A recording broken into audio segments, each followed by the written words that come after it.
माणुसकी फुलाच्या सुगंधासारखी असते, फक्त फुलाचा सुगंध वारा ज्या दिशेने येतो ना त्या दिशेने जात असतो, माणुसकीचा सुगंध मात्र सर्वत्र पसरत असतो, हे लक्षात ठेवा. म्हणून आपल्या हातून काहीतरी अशी कामं होणं गरजेचं आहे जेणेकरून आपण जेव्हा रात्री उशिला डोकं टेकतो तेव्हा आपल्या चेहऱ्यावरचे भाव हे चांगले असले पाहिजे की आज माझ्या हातून काहीतरी चांगलं घडलेलं आहे.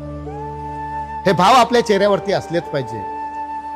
आणि आपल्या डोळ्यामध्ये अश्रू आल्याशिवाय राहणार नाही. जेव्हा आपला बाप म्हणेल की माझा मुलगा IPS ऑफिसर आहे, कोण आहे मला माहित नाही, पण माझा मुलगा हा चांगला माणूस आहे हे मला माहित आहे. आपली बायको आपल्याला म्हणेल की माझा नवरा किती श्रीमंत आहे, किती पैसेवाला आहे, माझे किती हाऊसपाऊस करतो मला माहित नाही, पण माझा नवरा हा चांगला माणूस आहे हे माझ्यासाठी महत्वाचं आहे.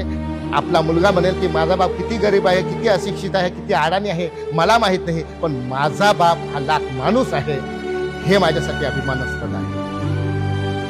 अशी जेव्हा कामं तुमच्या हातून होतील ना आणि जेव्हा तुम्ही जग सोडून जाता ना तेव्हा तुमच्या आठवणी ह्या काही काळापुरता लोक लक्षात ठेवत नसतात, तर चिरकाल तुमच्या आठवणी ह्या त्यांच्या लक्षात राहत असतात.